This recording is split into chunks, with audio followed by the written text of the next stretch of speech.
Kung kailan hindi mo inaasahan, doon po magaganap ang event na kung tawagin nga po ay ang the rapture of the church.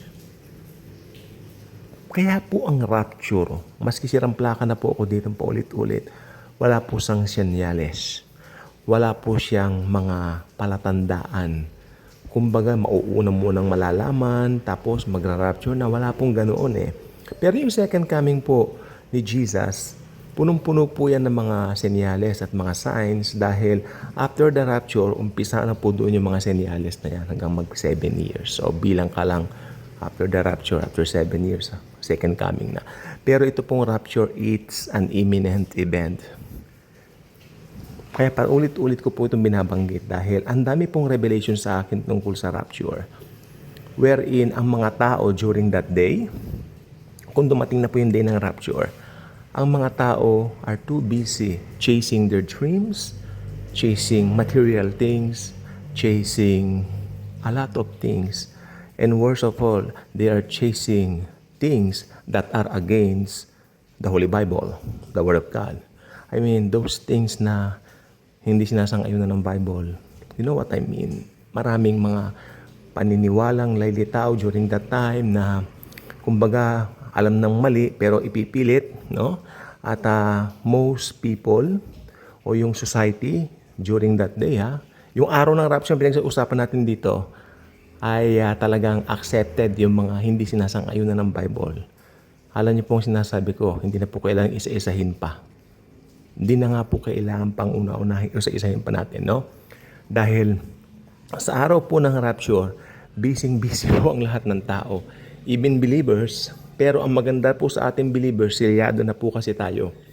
Kaya kahit anong ginagawa natin during that day rather, maring mamayang gabi, hindi mo alam, maring bukas, ay mararapture po tayo. Magnet, parang imamagnet tayo. We have a mother magnet, the Lord Jesus Christ. Then, we are those little magnets scattered all over the earth. Kahit na, nakakita na po ba kayo ng isang magnet na malaki? Tapos, durugin mo yung ilang portions, ikalat mo, padaanin mo yung magnet na malaki. Lahat ng mga magnet na maliit, sasama sa malaking magnet. Walang maiiwan, maski tabi mo pa sa buhangin. Science po yan pero higit pa po sa science ang Word of God. It's the ultimate truth. Mangyayari po ang rapture sa araw na hindi mo inaasahan. Kaya hindi ka pwede magsabi na senyales yung sa Israel ng rapture kasi tignan po ninyo ngayon, tahimik na naman po, wala akong naririnig na anything. Meron pong mas bagong mga pinag-uusapan ngayon sa buong mundo rather than that. Hindi po ba? Paano mo sasabihin na yung sa Israel ang, hindi po. Kaya ang rapture po talaga ay imminent. It's an imminent event. Sasabihin ng iba, maghanda, mag-ready. Paano ka maghahanda? Pag Kristiyano ka, pag tinanggap mo na si Jesus as Lord and Savior, ibig sabihin nakahanda ka na. Pag pinaniwalaan mo yung ginawa niya sa krus ng Kalbaryo, it means handa ka na. Okay, alam mo ba tinanggap si Jesus as Lord and Savior? Sabihin mo, 1970, kopong-kopong. Okay, since kopong-kopong na yun, buhay ka pa ngayon, matanda ka na. At syempre, siguro mga edad 60 o 70 ka na, no? Kung hindi ako nagkakamali. Kung ganun ang edad mo at tinanggap mo na si Jesus nung pangkopong-kopong, ay maniwala ka sa akin, mararapture ka.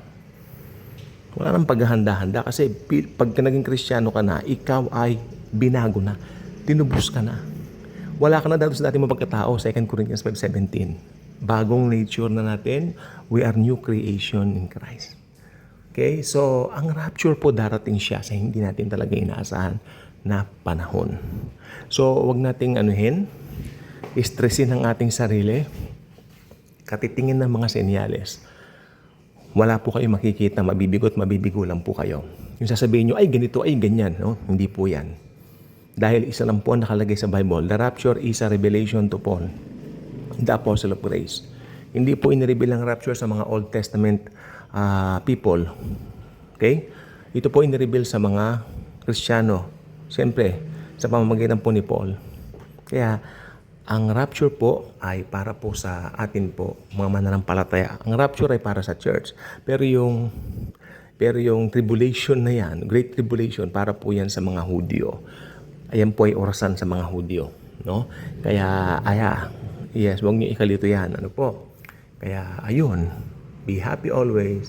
Stay focused on Jesus. God bless.